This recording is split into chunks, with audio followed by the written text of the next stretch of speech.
ઓમ નમો ભગવતે વાસુદેવાય. જય શ્રી કૃષ્ણ મિત્રો. ઉત્સવનો મહિમા ચેનલમાં આપનું સ્વાગત છે.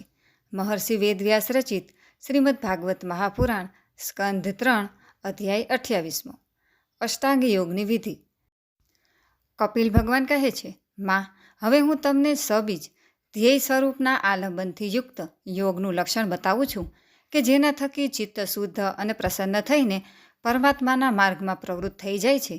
શક્તિ પ્રમાણે શાસ્ત્રવિહિત સ્વધર્મનું પાલન કરવું તથા શાસ્ત્ર વિરુદ્ધ આચરણોનો પરિત્યાગ કરવો, પ્રારબ્ધ અનુસાર જે કંઈ મળી રહે તેમાં સંતુષ્ટ રહેવું, આત્મજ્ઞાનીઓના ચરણોની પૂજા કરવી, વિષય વાસના વધારનારા કર્મોથી દૂર રહેવું, સંસારના બંધનમાંથી મુક્તિ અપાવનારા ધર્મોમાં પ્રેમ રાખવો, પવિત્ર અને પરિમિત ભોજન કરવું, નિરંતર એકાંત અને નિર્ભય સ્થાનમાં રહેવું, મન, વાણી અને શરીરથી કોઈ જીવને સતાવવો નહીં, સત્ય બોલવું, ચોરી કરવી નહીં, આવશ્યકતા કરતાં વધુ વસ્તુઓનો સંગ્રહ કરવો નહીં, બ્રહ્મચર્યનું પાલન કરવું, તપસ્યા કરવી, ભીતર બહાર પવિત્ર રહેવું, શાસ્ત્રોનું અધ્યયન કરવું, ભગવાનનું પૂજન કરવું, વાણીનો સંયમ જાળવવો, ઉત્તમ આસનોનો અભ્યાસ કરીને સ્થિરતાપૂર્વક બેસવું, ધીરે ધીરે પ્રાણાયામ વડે શ્વાસને જીતવો, ઇન્દ્રિયોને મન વડે વિષયોમાંથી વાળીને પોતાના હૃદયમાં લઈ જવી, મૂલાધાર વગેરે કેન્દ્રો પૈકીના કોઈ એકમાં મન સહિત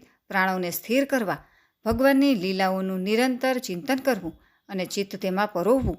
આ સર્વ થકી તથા વ્રત, દાન વગેરે અન્ય સાધનોથી પણ સાવધાનીપૂર્વક પ્રાણોને જીતીને બુદ્ધિ વડે પોતાના કુમાર્ગગામી દુષ્ટ ચિત્તને ધીરે ધીરે એકાગ્ર કરવું, પરમાત્માના ધ્યાનમાં જોડવું. પહેલાં આસનને જીતવું, પછી પ્રાણાયામના અભ્યાસ માટે પવિત્ર સ્થળમાં કુશ, મૃગચર્મ વગેરેથી યુક્ત આસન પાથરવું, તેના પર શરીરને સીધું અને સ્થિર રાખીને સુખપૂર્વક બેસીને અભ્યાસ કરવો.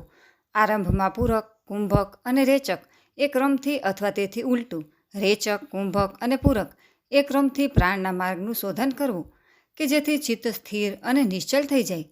જેમ પવન અને અગ્નિથી તપાવેલું સોનું પોતાનો મેલ છોડી દે છે, તેવી જ રીતે જે યોગી પ્રાણવાયુને જીતી લે છે તેનું મન ઘણું જલ્દી શુદ્ધ થઈ જાય છે. તેથી યોગી માટે એ ઉચિત છે કે તે પ્રાણાયામથી વાતપિત્ત વગેરેથી નિપજતા દોષોને, ધારણાથી પાપોને, પ્રત્યાહારથી વિષયો સાથેના સંબંધને અને ધ્યાનથી ભગવદ વિમુખ કરનારા રાગ, દ્વેષ વગેરે દુર્ગુણોને દૂર કરે. યોગનો અભ્યાસ કરતાં કરતાં જ્યારે ચિત્ત નિર્મળ અને એકાગ્ર થઈ જાય ત્યારે નાકના અગ્રભાગ પર દ્રષ્ટિ જમાવીને ભગવાનની મૂર્તિનું આ પ્રમાણે ધ્યાન ધરવું. ભગવાનનું મુખ કમળ આનંદથી પ્રફુલ્લિત છે, નેત્રો કમળકોષ જેવા રતુમડા છે, શરીર નીલકમળ દળ જેવું શ્યામ છે, હાથોમાં શંખ, ચક્ર અને ગદા ધારણ કરેલા છે, કમળ કેસર જેવું રેશમી પિતાંબર લહેરાઈ રહ્યું છે, વક્ષ સ્થળમાં શ્રીવત્સનું ચિહ્ન છે અને ગળામાં કૌસ્તુભમણિ ઝળહળી રહ્યો છે, વનમાળા ચરણો સુધી લટકતી રહી છે, જેની ચારે બાજુ ભમરાઓ સુગંધથી મત થઈને ગુંજારવ કરી રહ્યા છે. અંગ પ્રત્યંગમાં કિંમતી હાર, કંકણ, મુગટ, બાજુબંધ, નૂપુર વગેરે આભૂષણો વિરાજમાન છે. કમરમાં કટી મેખલાની ઘૂઘરીઓ તેની શોભા વધારી રહી છે. ભક્તોના હૃદય કમળ તેમનું આસન છે. તેમનું દર્શનીય શ્યામ સુંદર સ્વરૂપ અત્યંત શાંત અને મન તથા આંખોને આનંદિત કરનારું છે. તેમની અત્યંત સુંદર કિશોર વય છે. તેઓ ભક્તો પર કૃપા કરવા આતુર થઈ રહ્યા છે. ઘણું મનોહર દર્શન છે. ભગવાન હંમેશા સમસ્ત લોકો વડે વંદિત છે. તેમનો પવિત્ર યશ પરમ કીર્તનીય છે અને તેઓ રાજા બલિ વગેરે પરમ યશસ્વીઓના પણ યશને વધારનારા છે. આ પ્રમાણે શ્રી નારાયણ દેવનું સમસ્ત અંગો સમેત ત્યાં સુધી ધ્યાન ધરવું કે જ્યાં સુધી ચિત્ત ત્યાંથી ખસે નહીં. ભગવાનની લીલાઓ ઘણી દર્શનીય છે. તેથી પોતાની રુચિ અનુસાર ઊભા રહેલા, ચાલતા, બેઠેલા, સૂતેલા અથવા અંતર્યામી રૂપે રહેલા તેમના સ્વરૂપનું વિશુદ્ધ ભાવભર્યા ચિત્તથી ચિંતન કરવું. આ પ્રમાણે યોગી જ્યારે એ સારી રીતે જોઈ લે છે કે ભગવાનના વિગ્રહમાં ચિત્ત સ્થિત થઈ ગયું છે ત્યારે તેણે તેમના સમસ્ત અંગોમાં સંલગ્ન થયેલા ચિત્તને વિશેષપણે એક એક અંગમાં પરોવવું. ભગવાનના ચરણ કમળોનું ધ્યાન ધરવું જોઈએ. તેઓ વજ્ર, અંકુશ, ધજા અને કમળના માંગલ્યપૂર્ણ ચિહ્નોથી યુક્ત છે તથા તેઓ પોતાના ઉપસેલા લાલ લાલ શોભાપૂર્ણ નખચંદ્રમંડળની ચંદ્રિકાથી ધ્યાન ધરનારાઓના હૃદયના અજ્ઞાનરૂપી ઘોર અંધકારને દૂર કરી દે છે. તેમના ચરણોનું પ્રક્ષાલન કરવાથી નદી શ્રેષ્ઠ શ્રી ગંગાજી પ્રગટ થયા હતા કે જેમના પવિત્ર જળને મસ્તક પર ધારણ કરવાને કારણે સર્વમંગળરૂપ શ્રી મહાદેવજી વધુ મંગળમય થઈ ગયા. તેઓ પોતાનું ધ્યાન ધરનારાઓના પાપરૂપી પર્વતો પર છોડાયેલા ઇન્દ્રના વજ્ર જેવા છે. ભગવાનના આ ચરણ કમળોનું દીર્ઘકાળ સુધી ચિંતન કરવું. ભવ ભયને હરનારા અજન્મા શ્રી હરિની બંને પિંડીઓનું અને ગોઠણોનું ધ્યાન ધરવું કે જેમને વિશ્વવિધાતા બ્રહ્માજીના માતા દેવો વડે વંદિત કમલ જેવી આંખોવાળા લક્ષ્મીજી પોતાની જાંઘો પર મૂકીને પોતાના કાંતિમાન કર કિસળીઓની કાંતિ વડે લાડ લડાવતા રહે છે. ભગવાનની જાંઘોનું ધ્યાન કરવું કે જે અળસીના ફૂલ જેવી નીલવર્ણી અને બળનો ભંડાર છે તથા ગરુડજીની પીઠ પર શોભાયમાન છે. ભગવાનના નિતંબ બિંબનું ધ્યાન કરવું કે જે પાની સુધી લટકતા પીતાંબરથી ઢંકાયેલું છે અને તે પીતાંબર ઉપર પહેરેલી સુવર્ણમયી કટી મેખલાની ઘૂઘરીઓને આલિંગી રહ્યું છે. સમસ્ત લોકોના આશ્રય સ્થાન શ્રી ભગવાનના ઉદર ભાગમાં રહેલા નાભી સરોવરનું ધ્યાન કરવું. એમાંથી જ બ્રહ્માજીના આધારભૂત એવું સર્વલોકમય કમળ પ્રગટ થયેલું છે. પછી પ્રભુના શ્રેષ્ઠ મરકતમણી તુલ્ય બંને સ્તનોનું ચિંતન કરવું કે જેઓ વક્ષ સ્થળ પર રહેલા શુભ્રહારોના કિરણોથી ધવલવર્ણી દેખાઈ રહ્યા છે. ત્યાર પછી પુરુષોત્તમ ભગવાનના વક્ષ સ્થળનું ધ્યાન કરવું કે જે મહાલક્ષ્મીનું નિવાસ સ્થાન છે અને લોકોના મન અને આંખોને આનંદ આપનારું છે. પછી સમસ્ત લોકોના વંદનીય ભગવાનના કંઠનું મનમાં ચિંતન કરવું કે જે જાણે કૌસ્તુભ મણીને પણ સુશોભિત કરવા માટે જ તેને ધારણ કરે છે.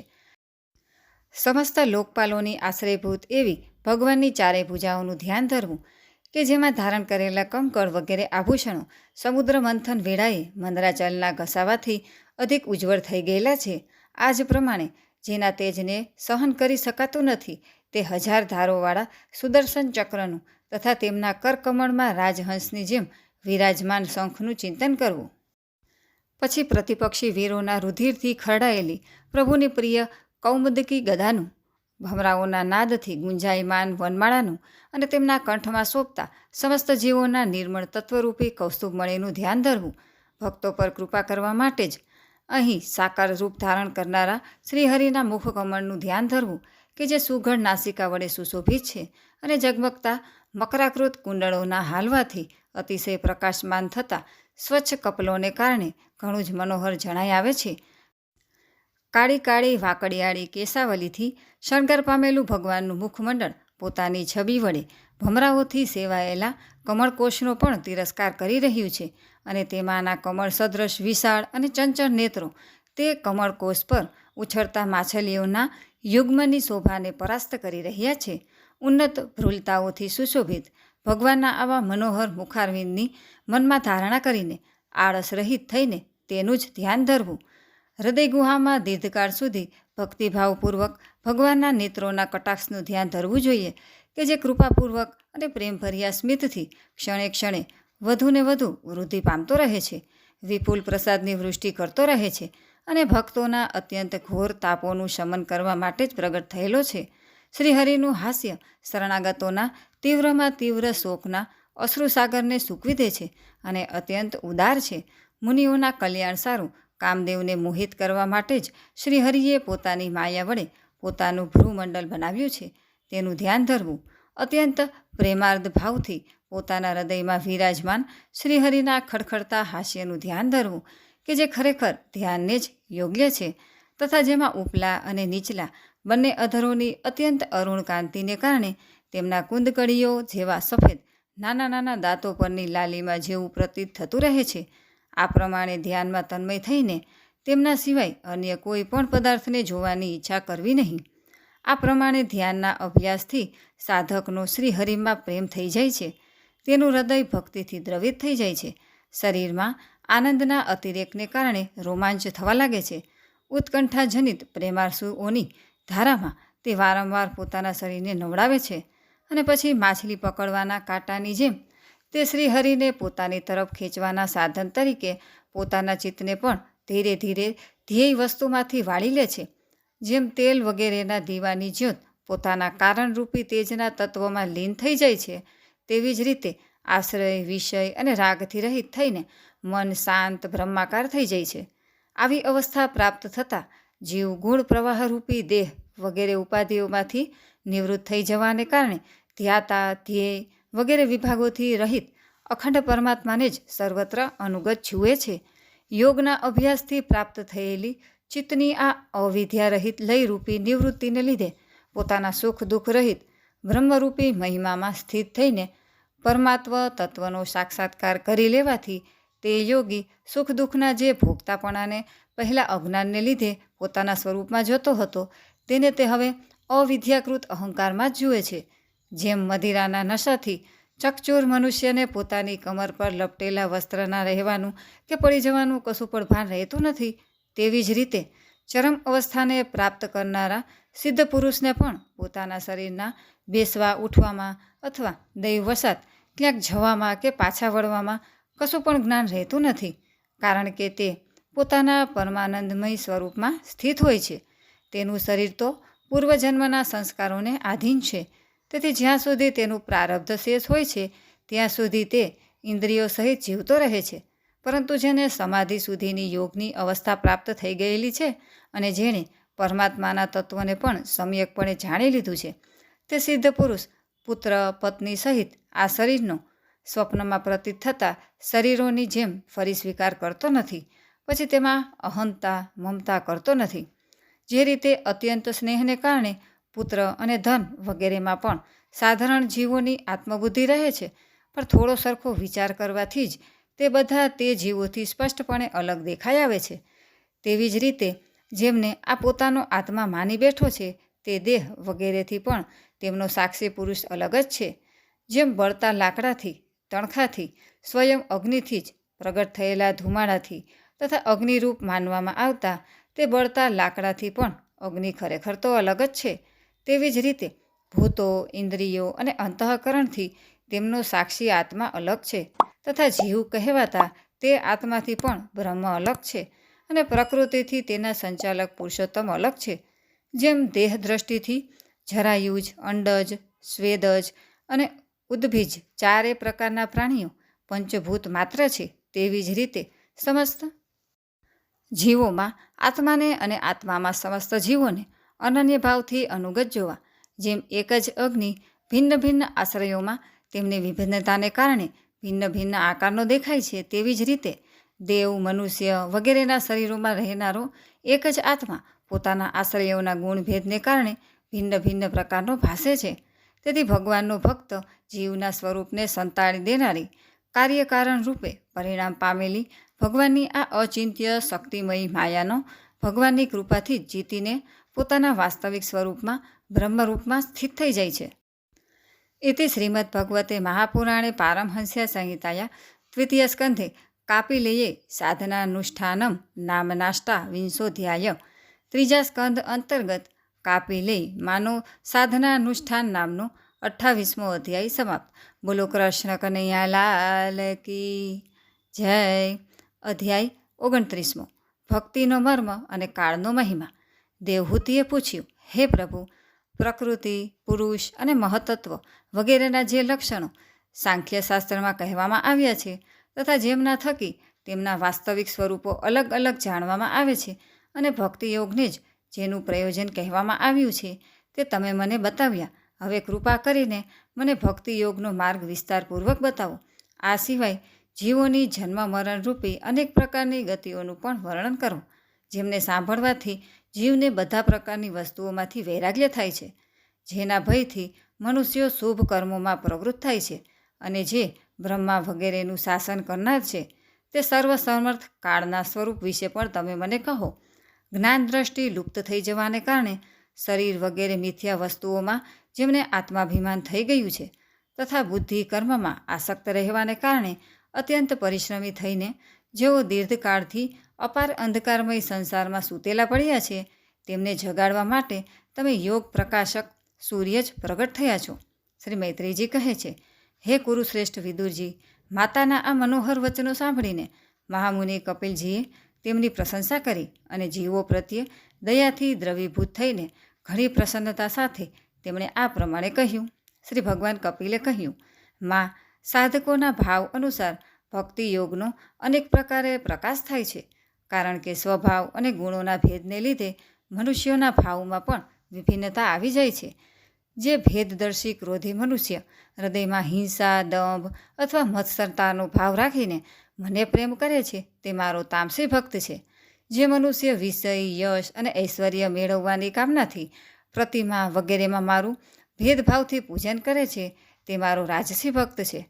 જે મનુષ્ય પાપોનો ક્ષય કરવા માટે, પરમાત્માને અર્પણ કરવા માટે અને પૂજન કરવું એ કર્તવ્ય છે એવી બુદ્ધિથી મારું ભેદભાવથી પૂજન કરે છે તે મારો સાત્વિક ભક્ત છે. જેમ ગંગાનો પ્રવાહ અખંડ રૂપે સમુદ્ર તરફ વહેતો રહે છે તેવી જ રીતે મારા ગુણોના શ્રવણ માત્રથી મનની ગતિનું તૈલધારાવત અવિચ્છિન્ન રૂપે મુજ સર્વાંતર્યામી તરફ થઈ જવું તથા મુજ પુરુષોત્તમમાં નિષ્કામ અને અનન્ય પ્રેમ થવો આ નિર્ગુણ ભક્તિ યોગનું લક્ષણ છે એમ કહેવામાં આવ્યું છે. આવા નિષ્કામ ભક્તો તેમના આપવા છતાં પણ મારી સેવા છોડીને સાલોક્ય, શ્રાષ્ટિ, સામીપ્ય, સારૂપ્ય અને સાયુજ્ય મોક્ષ સુદ્ધા લેતા નથી. ભગવત સેવા માટે મોક્ષનો તિરસ્કાર કરનારા આ ભક્તિયોગને જ પરમ પુરુષાર્થ અથવા સાધ્ય કહેવામાં આવ્યો છે. એના થકી મનુષ્ય 3 ગુણોને પાર કરીને મારા ભાવને, મારા પ્રેમરૂપ અપ્રાકૃત સ્વરૂપને પ્રાપ્ત કરી લે છે.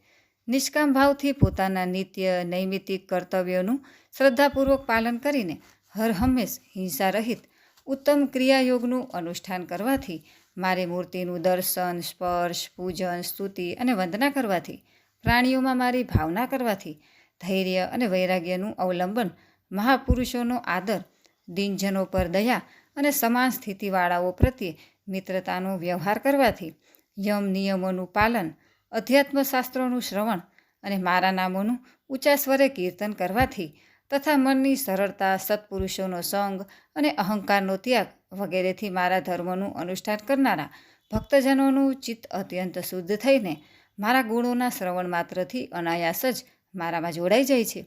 જેવી રીતે વાયુ વડે ઉડીને જનારી ગંધ પોતાના આશ્રયભૂત પુષ્પમાંથી ઘ્રાણેન્દ્રિય સુધી પહોંચી જાય છે, તેવી જ રીતે ભક્તિયોગમાં તત્પર અને રાગદ્વેષ વગેરે વિકારોથી રહિત ચિત્ત પરમાત્માને પ્રાપ્ત કરી લે છે. હું આત્મા રૂપે બધા જીવોમાં સદૈવ સ્થિત છું.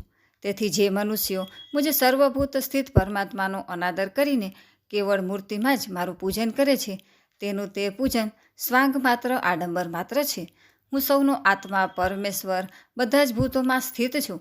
આવી સ્થિતિમાં જે મનુષ્ય મોહને લીધે મારી ઉપેક્ષા કરીને કેવળ મૂર્તિમાં પૂજનમાં જ રચ્યો-પચ્યો રહે છે તે તો જાણે ભસ્મમાં જ હવન કરે છે. જે ભેદદર્શી અને અભિમાની મનુષ્ય બીજા જીવોની સાથે વેર બાંધે છે અને એ રીતે તે જીવોના શરીરમાં વિદ્યમાન મુજ આત્મા સાથે જ દ્વેષ કરે છે, તેના મનને ક્યારેય શાંતિ મળી શકતી નથી. હે માં, જે મનુષ્ય બીજા જીવોનું અપમાન કરે છે તે ઘણી બધી નાની મોટી બધી સામગ્રીઓ વડે અનેક પ્રકારના વિધિવિધાન સાથે મારી મૂર્તિનું પૂજન કરે છે તો પણ હું તેનાથી પ્રસન્ન થતો નથી. મનુષ્ય પોતાનું ધર્મનું અનુષ્ઠાન કરતા રહીને ત્યાં સુધી મુજ ઈશ્વરની મૂર્તિ વગેરેનું પૂજન કરતા રહેવું જોઈએ કે જ્યાં સુધી તેને પોતાના હૃદયમાં તેમજ સમસ્ત પ્રાણીઓમાં સ્થિત પરમાત્માનો અનુભવ ન થઈ જાય. જે મનુષ્ય આત્મા અને પરમાત્મા વચ્ચે થોડુંક પણ અંતર કરે છે તે ભેદદર્શી માટે હું મૃત્યુરૂપે મહાન ભય ઊભો કરું છું. તેથી સમસ્ત પ્રાણીઓની ભીતર ઘર બનાવીને તે પ્રાણીઓના જ રૂપમાં સ્થિત મુજ પરમાત્માનું યથાયોગ્ય દાન, આદર, મિત્રતાના વ્યવહાર વડે તથા સમદ્રષ્ટિ દ્વારા પૂજન કરવું જોઈએ. હે માં, પથ્થર વગેરે અચેતન પદાર્થો કરતાં વૃક્ષ વગેરે જીવો શ્રેષ્ઠ છે. તેમના કરતાં શ્વાસ લેનારા પ્રાણી શ્રેષ્ઠ છે. તેમનામાં પણ મનવાળા પ્રાણી ઉત્તમ છે અને તેમના કરતાં ઇન્દ્રિય વૃત્તિઓથી યુક્ત પ્રાણીઓ શ્રેષ્ઠ છે. સેન્દ્રિય પ્રાણીઓમાં પણ કેવળ સ્પર્શનો અનુભવ કરનારા પ્રાણીઓ કરતાં રસનું ગ્રહણ કરી શકનારા મત્સ્ય વગેરે ઉત્કૃષ્ટ છે તથા રસવેદતા એવા તે પ્રાણીઓ કરતાં ગંધનો અનુભવ કરનારા અને ગંધને ગ્રહણ કરનારાઓ કરતાં પણ શબ્દને ગ્રહણ કરનારા પ્રાણીઓ શ્રેષ્ઠ છે. તેમના કરતાં પણ રૂપનો અનુભવ કરનારા ઉત્તમ છે અને તેમના કરતાં જેમને ઉપર નીચે બંને તરફ દાંત છે તેવા જીવો શ્રેષ્ઠ છે. તેમનામાં પણ પગ વિનાના કરતાં ઘણા બધા ચરણોવાળા શ્રેષ્ઠ છે તથા ઘણા બધા ચરણોવાળા કરતાં 4 ચરણવાળા પ્રાણીઓ અને 4 ચરણવાળા કરતાં પણ 2 ચરણવાળા મનુષ્યો શ્રેષ્ઠ છે. મનુષ્યોમાં પણ 4 વર્ણ શ્રેષ્ઠ છે. તેમનામાં પણ બ્રાહ્મણ શ્રેષ્ઠ છે. બ્રાહ્મણોમાં વેદને જાણનારા ઉત્તમ છે અને વેદતાઓમાં પણ વેદનું તાત્પર્ય જાણનારા શ્રેષ્ઠ છે. તાત્પર્ય જાણનારાઓ કરતાં સંશય નિવારણ કરનારા અને તેમના કરતાં પણ વર્ણાશ્રમોચિત પોતાના ધર્મનું પાલન કરનારા તથા તેમના કરતાં પણ આસક્તિ ત્યાગપૂર્વક અને નિષ્કામ ભાવે સ્વધર્મનું આચરણ કરનારો શ્રેષ્ઠ છે. તેમના કરતાં પણ જે મનુષ્યો પોતાના સમસ્ત કર્મો, તેના ફળ તથા પોતાના શરીરને મને જ અર્પણ કરીને ભેદભાવ છોડીને મારી ઉપાસના કરે છે, તેઓ શ્રેષ્ઠ છે. આ પ્રમાણે મને જ ચિત્ત અને કર્મો સમર્પિત કરનારા અકર્તા અને સમદર્શી મનુષ્ય કરતાં શ્રેષ્ઠ અન્ય કોઈ પ્રાણી મને દેખાતું નથી. તેથી એમ માનીને કે જે જીવરૂપી પોતાના અંશથી સાક્ષાત ભગવાન જ સૌમાં અનુગત છે, આ સમસ્ત પ્રાણીઓને ખૂબ આદર સાથે મનથી પ્રણામ કરવા. માં, આ પ્રમાણે મેં તમારા માટે ભક્તિયોગ અને અષ્ટાંગ યોગનું વર્ણન કર્યું. તેમનામાંથી એકનું પણ સાધન કરવાથી જીવ પરમ પુરુષ ભગવાનને પ્રાપ્ત કરી લે છે. ભગવાન પરમાત્મા પરબ્રહ્મનું અદ્ભુત પ્રભાવ સંપન્ન તથા જાગતિક પદાર્થોના વૈચિત્ર્યનું હેતભૂત સ્વરૂપ વિશેષ જ કાળના નામે વિખ્યાત છે. પ્રકૃતિ અને પુરુષ તેના જ રૂપ છે અને તેમનામાંથી તે અલગ પણ છે. અનેક પ્રકારના કર્મોનું મૂળ અદ્રષ્ટ પણ એ જ છે તથા એનાથી જ મહત્ત્વ વગેરેના અભિમાની ભેદદર્શી પ્રાણીઓને હંમેશા ભય રહ્યા કરે છે. જે સૌનો આશ્રય હોવાને કારણે સમસ્ત પ્રાણીઓમાં અનુપ્રવિષ્ટ થઈને ભૂતો દ્વારા જ તેમનો સંહાર કરે છે. તે જગતનું શાસન કરનારા બ્રહ્મા વગેરેના પણ પ્રભુ ભગવાન કાળ જ યજ્ઞોનું ફળ આપનારા વિષ્ણુ છે. તેમનો કોઈ મિત્ર નથી, તેમનો કોઈ શત્રુ નથી અને તેમનું કોઈ સગું સંબંધી પણ નથી. તેઓ હંમેશા સજાગ રહે છે અને પોતાના સ્વરૂપભૂત શ્રી ભગવાનને ભૂલી જઈને ભોગરૂપી પ્રમાદમાં પડેલા પ્રાણીઓ પર આક્રમણ કરીને તેમનો સંહાર કરે છે. તેમના જ ભયથી વાયુ વહે છે, તેમના જ ભયથી સૂર્ય તપે છે, તેમના જ ભયથી ઇન્દ્ર વૃષ્ટિ કરે છે અને તેમના જ ભયથી તારા પ્રકાશે છે. તેમનાથી જ ભયભીત થઈને ઔષધિઓ સહિત લતાઓ અને તમામ વનસ્પતિઓ સમયે સમયે ફળ ફૂલ ધારણ કરે છે. તેમના જ ડરથી નદીઓ વહે છે અને સમુદ્ર પોતાની મર્યાદા ઓળંગતો નથી. તેમના જ ભયથી અગ્નિ પ્રજ્વલિત થાય છે અને પર્વતો સહિત પૃથ્વી જળમાં ડૂબતી નથી. તેમના જ શાસનથી આ આકાશ જીવતા પ્રાણીઓના શ્વાસોચ્છ્વાસ માટે અવકાશ આપે છે અને મહતત્વ અહંકાર રૂપી શરીરનો 7 આવરણોવાળા બ્રહ્માંડ રૂપે વિસ્તાર કરે છે. આ કાળના ભયથી જ સત્વ વગેરે ગુણોના નિયામક વિષ્ણુ વગેરે દેવતાઓ કે જેમના આધીન આ સઘળું ચરાચર જગત છે, તેઓ પોતાના સૃષ્ટિ રચના વગેરે કાર્યોમાં યુગ ક્રમાનુસાર તત્પર રહે છે. આ અવિનાશી કાળ સ્વયં અનાદિ છે, છતાં બીજાઓના આદિ કરતા છે તથા સ્વયં અનંત છે, છતાં પણ બીજાઓનો અંત કરનાર છે. આ પિતાથી પુત્રની ઉત્પત્તિ કરાવતા રહીને સઘળા જગતની રચના કરે છે અને પોતાની સંહાર શક્તિ મૃત્યુ વડે યમરાજને પણ મરાવીને તેનો અંત કરી દે છે. इति श्रीमद्भगवते महापुराणे पारमहंस्या संहिताया द्वितीय स्कंधे कापिलेयोपाख्याने 29 ત્રીજા સ્કંધ અંતર્ગત કાપિલેયોપાખ્યાનમાંનો 29મો અધ્યાય સમાપ્ત. બોલો કૃષ્ણ કનૈયા લાલ કી જય. અધ્યાય 30મો શરીર અને ઘરમાં આસક્ત મનુષ્યોની અધોગતિનું વર્ણન. શ્રી કપિલ ભગવાન કહે છે, હે માં, જેમ વાયુ વડે ઉડાડવામાં આવતો વાદળ સમુદાય તે વાયુના બળને જાણતો નથી, તેવી જ રીતે આ જીવ પણ ભગવાન કાળની પ્રેરણાથી ભિન્ન ભિન્ન અવસ્થાઓમાં તથા યોનિઓમાં ભ્રમણ કરતો રહે છે, પણ તે કાળના પ્રબળ પરાક્રમને જાણતો નથી. સુખની અભિલાષાથી જીવ જે વસ્તુઓને ઘણા કષ્ટથી મેળવે છે, તે વસ્તુઓનો ભગવાન કાળ નાશ કરી દે છે કે જેને માટે તે જીવને ભારે શોક થાય છે. આનું કારણ એ છે કે આ મંદબુદ્ધિનો જીવ પોતાના આ નાશવંત શરીરને તથા તેનાથી સંબંધિત ઘર, જમીન, ધન વગેરેને મોહને લીધે નિત્ય માની લે છે. આ સંસારમાં આ જીવ જે યોનિમાં જન્મ લે છે તેમાં તે આનંદ માનવા લાગે છે અને તેનાથી વિરક્ત થતો નથી. ભગવાનની માયાથી તે એવો મોહિત થઈ રહ્યો છે કે કર્મવશ નારકીય યોનિઓમાં જન્મ લેવા છતાં પણ ત્યાંના તુચ્છ ભોગોમાં જ સુખ માનતો હોવાને કારણે તેમને પણ છોડવા માંગતો નથી.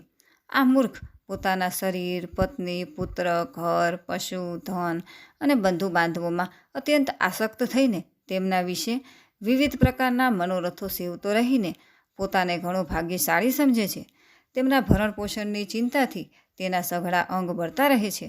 તેમ છતાંય હૃદય દુર્વાસનાઓથી દૂષિત થયેલું હોવાને કારણે તે મૂઢ તેમના જ માટે નિરંતર જાત જાતના પાપ કરતો રહે છે.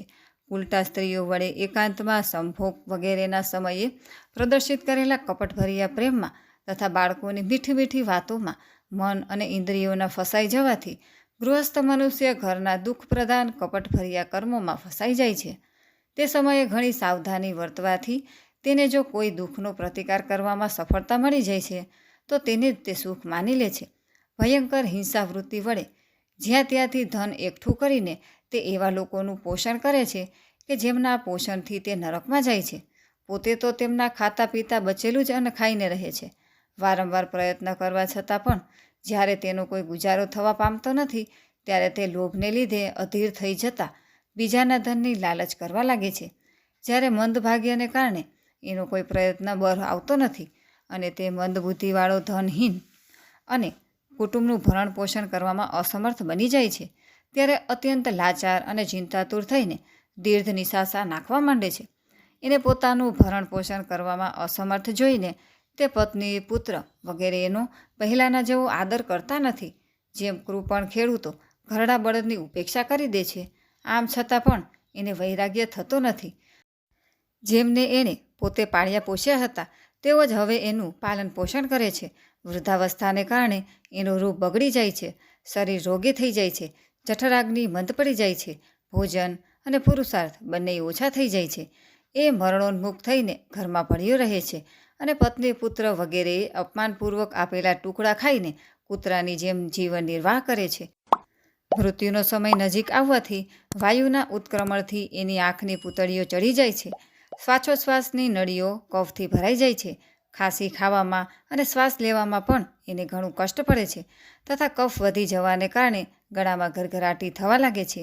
એ પોતાના શોકાતુર સગા સંબંધીઓથી ઘેરાયેલો પડ્યો રહે છે અને મૃત્યુપાસને વશીભૂત થઈ જવાથી તેમના બોલાવ્યા છતાં પણ બોલી શકતો નથી. આ પ્રમાણે જે મૂઢ મનુષ્ય ઇન્દ્રિયોને નહીં જીતીને નિરંતર કુટુંબના પોષણમાં રત રહે છે તે રડતા રહેતા સ્વજનોની વચ્ચે અત્યંત વેદનાથી અચેત થઈને મૃત્યુ પામે છે. આ પ્રસંગે તેને લેવા માટે અતિ ભયંકર અને રોષયુક્ત આંખોવાળા જે બે યમદૂતો આવે છે તેમને જોઈને ભયને કારણે તેને મળમૂત્ર થઈ જાય છે.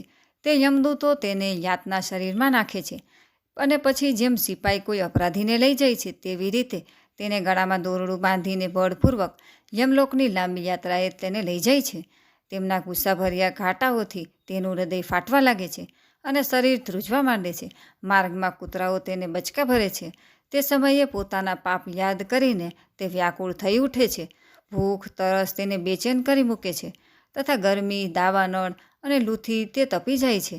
આવી દશામાં જળ અને વિશ્રામ સ્થાન વિનાના તપેલી રેતી ભર્યા તે માર્ગ પર જ્યારે એક ડગલું પણ આગળ વધવાની તેનામાં શક્તિ રહેતી નથી અને યમદૂતો તેમને પીઠ પર કોરડા ઝીકે છે ત્યારે તેણે ભારે કષ્ટપૂર્વક ચાલવું જ પડે છે. તે થાકીને જ્યાં ને ત્યાં ઢળી પડે છે. તેને મૂર્છા આવી જાય છે. ચેતના આવતા ફરી ઊભો થાય છે. આ પ્રમાણે અતિ દુઃખપૂર્ણ અંધકારભર્યા માર્ગે અત્યંત ક્રૂર યમદૂતો તેને જલ્દીથી યમપુરીમાં લઈ જાય છે. યમલોકનો રસ્તો 99,000 યોજન લાંબો છે. આટલો લાંબો રસ્તો 2-3 ઘડીમાં જ પાર કરીને તે નરકમાં જાત જાતની યાતનાઓ ભોગવે છે. ત્યાં તેને શરીરને ભડભડતા લાકડા વગેરેમાં નાખીને બાળવામાં આવે છે. ક્યાંક પોતાના વડે અને બીજાઓ વડે કાપી કાપીને તેને પોતાનું જ માંસ ખવડાવવામાં આવે છે. યમપુરીના કૂતરાઓ અથવા ત્યાંના ગીધો વડે જીવ તેના આંતરડા ખેંચવામાં આવે છે. સાપ, વીછી, ડાંસ વગેરે ડસનારા તથા ડંખ મારનારા જીવો વડે તેના શરીરને પીડા આપવામાં આવે છે. કાપી કાપીને શરીરના ટુકડે ટુકડા કરવામાં આવે છે. તેને હાથીઓ વડે ચીરાવવામાં આવે છે. પર્વતના શિખરો પરથી નીચે ગબડાવવામાં આવે છે અથવા પાણીમાં કે ખાડામાં નાખીને બંધ કરી દેવામાં આવે છે. આ બધી યાતનાઓ તથા આવા જ પ્રકારની તામિસ્ત્ર, અંધામિસ્ત્ર તેમજ રવરવ વગેરે નરકોની અન્ય પણ અનેક પીડાઓ તે જીવને, તે સ્ત્રી હોય કે પુરુષ, પારસ્પરિક સંસર્ગથી થનારા પાપોને કારણે ભોગવવી જ પડે છે. માં, કેટલાક લોકોનું કહેવું છે કે સ્વર્ગ અને નરક તો આ જ લોકમાં છે, કારણ કે જે નારકી યાતનાઓ છે તે અહીં પણ જોવા મળે છે. આ પ્રમાણે અનેક કષ્ટો ભોગવીને પોતાના કુટુંબનું જ પાલન કરનારો અથવા પોતાનું જ પેટ ભરનારો મનુષ્ય તે કુટુંબ અને તે શરીર બંનેને અહીં છોડી જઈને મર્યા પછી પોતે કરેલા પાપોનું આવું ફળ ભોગવે છે. પોતાના આ શરીરને અહીં છોડીને પ્રાણીઓ સાથે દ્રોહ કરીને સંચિત કરેલા પાપોરૂપી પાથેયને સાથે લઈને તે એકલો જ નરકમાં જાય છે. મનુષ્ય પોતાના કુટુંબનું ઉદરપોષણ કરવા પાછળ જે અન્યાય કરે છે તેનું દૈવવિહિત કુફળ તે નરકમાં જઈને ભોગવે છે. તે સમયે તે એવો વ્યાકુળ થઈ જાય છે જાણે કે તેનું સર્વસ્વ લૂંટાઈ ગયું હોય. જે મનુષ્ય માત્ર પાપની કમાણીથી જ પોતાના પરિવારનું પાલન પોષણ કરવામાં વ્યસ્ત રહે છે તે અંધતા મિશ્ર નરકમાં જાય છે. જે નરક બધા નરકોમાં ચરમસીમાનું કષ્ટદાયી સ્થાન છે. મનુષ્ય જન્મ મળ્યા પહેલાંની જેટલી પણ યાતનાઓ હોય છે તથા ભૂંડ, કૂતરા વગેરે યોનિઓના જેટલા કષ્ટ હોય છે તે બધાને ક્રમશઃ ભોગવીને શુદ્ધ થઈ ગયા પછી તે પુનઃ મનુષ્ય યોનિમાં જન્મ લે છે. इति श्रीमद्भगवते महापुराणे पारमहंस्या संहिताया तृतीय स्कंधे कापिलेयोपाख्याने कर्म विपाको नाम 30 ત્રીજા સ્કંધ અંતર્ગત કાપિલેયોપાખ્યાનમાંનો કર્મ વિપાક નામનો 30મો અધ્યાય સમાપ્ત. બોલો કૃષ્ણ કનૈયા લાલ કી જય.